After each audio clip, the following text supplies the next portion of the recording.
Okay, let's dive into this because today on The Explainer, we are unpacking a deeply profound psychological dynamic. Now, I don't know exactly who you might be thinking about right now, but I do know this specific feeling doesn't just show up out of nowhere.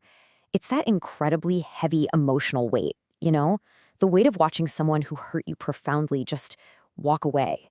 It's like seeing them seamlessly move on without a care in the world, as if life didn't even pause for a second while you're left holding the bag, carrying the entire burden of the ending.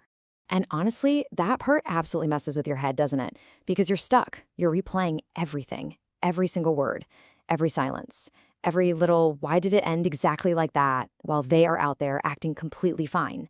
Your mind just races, right? Trying to make sense of the sheer unfairness of it all. You can't help but wonder, did they really just get away with it? Are they truly as perfectly fine as they appear to be? Well, to answer that, we really have to look at the iceberg model. Most of us never truly accept that the feeling of they got away with it isn't actually the whole truth. It just feels true because, frankly, your brain is tricking you into only looking at the surface. You see their posts, the laughter, the seemingly normal life, and you automatically assume that because we don't see their pain, it just doesn't exist. But here's the thing.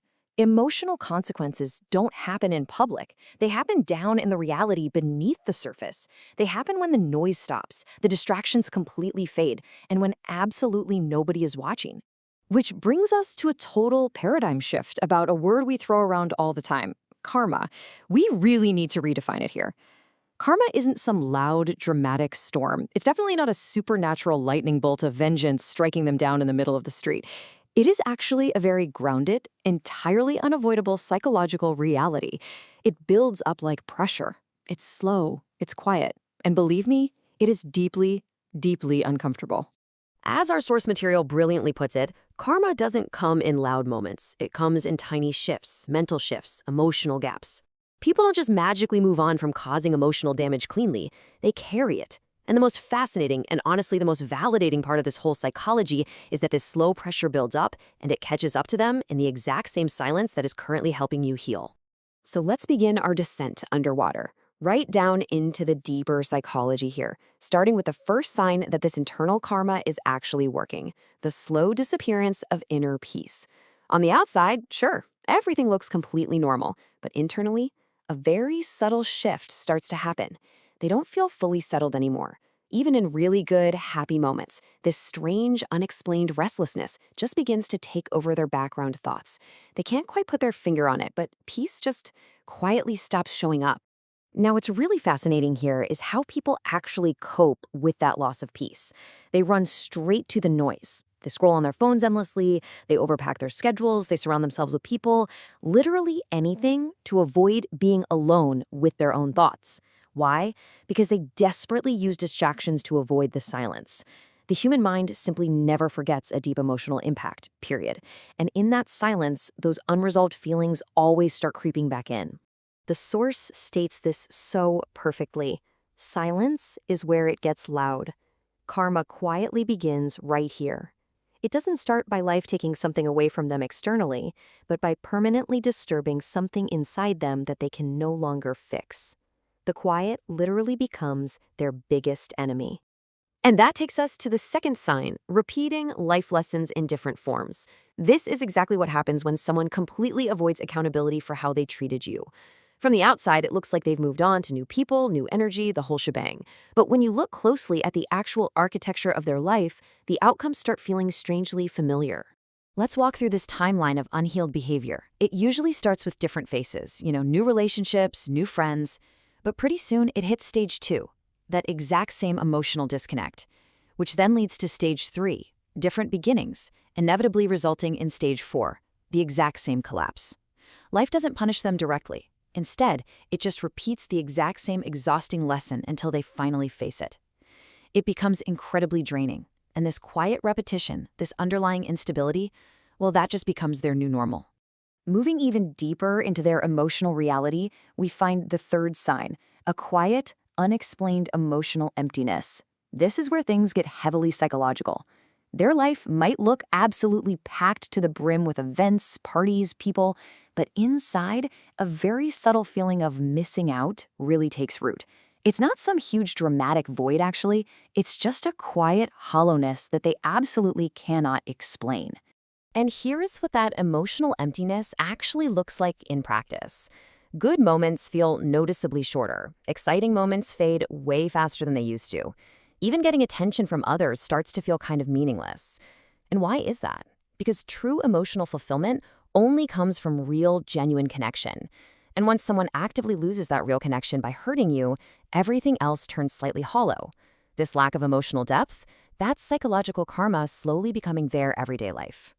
Which brings us to the fourth sign. And I love this one because it completely debunks a major myth.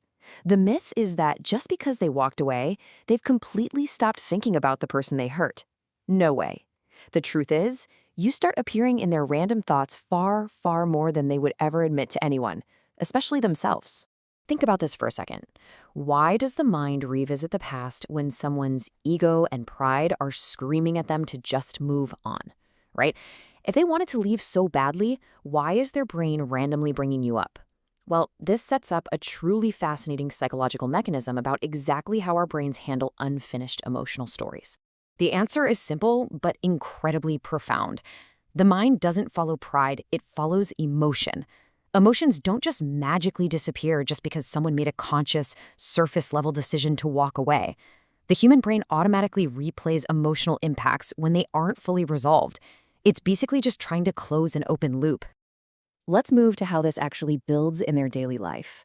These memories, they don't return as immediate crushing guilt. No, they return in quiet, totally uninvited moments. Late at night when everyone's asleep, triggered by a random song on the radio, or walking past a familiar street corner. And what they remember isn't the ugly argument that ended it all. They remember the version of you that actually cared for them. It slowly forces them to realize that what they threw away actually meant something. They are forced to feel that painful difference between then and now. And now we reach the very bottom of the iceberg, the deepest, heaviest sign of all, the unavoidable, silent confrontation with themselves. Eventually, you see, the distractions just stop working. The noise stops hiding their thoughts. Life naturally slows them down. And in that empty, quiet space, they are finally forced to sit with themselves, with absolutely nowhere left to run. Just sit with this thought for a moment. Self-awareness without comfort is heavy. It is incredibly heavy. This is the ultimate psychological consequence. They start noticing their own patterns, the way they handled you, the way they completely avoided responsibility. And they realize, quietly and without any audience around to validate them, that they lost something incredibly real. So to bring all of this together, we really have to rethink the contrast between false karma and true karma. We often wait for external punishment, right? The drama, the loud breakdowns, the universe delivering some kind of cinematic revenge. But the truest karma is internal confrontation. The heaviest burden isn't a public failure. It is the completely private mirror of their own choices reflecting right back at them when they sit alone with those avoided truths. But here is where we pivot. Because honestly, this explainer isn't really about them at all. It's about you. The ultimate truth of this entire psychological dynamic is that your peace is the true karma. While they're caught in these endless cycles of repetition and quiet emptiness, your ability to heal is actually your greatest power. So the crucial point is this. When you finally stop chasing closure, when you stop needing answers and begging to be part of their emotional story, you transition into becoming the lesson. By choosing your own growth, achieving total emotional separation, and finding your own solid peace, you execute the most final, quiet, and powerful form of karma possible. You simply remove yourself from the equation. I want to leave you with a provocative reflection today. Where do you stand emotionally right now? Are you finding your peace? Are you still sitting in the pain? Or are you moving forward and slowly letting go? Acknowledge whatever phase you're in and honor it. Because understanding this psychology isn't the end of your story. It's the beautiful, empowering beginning of finally choosing yourself. Thanks so much for joining me on this explainer. See you next time.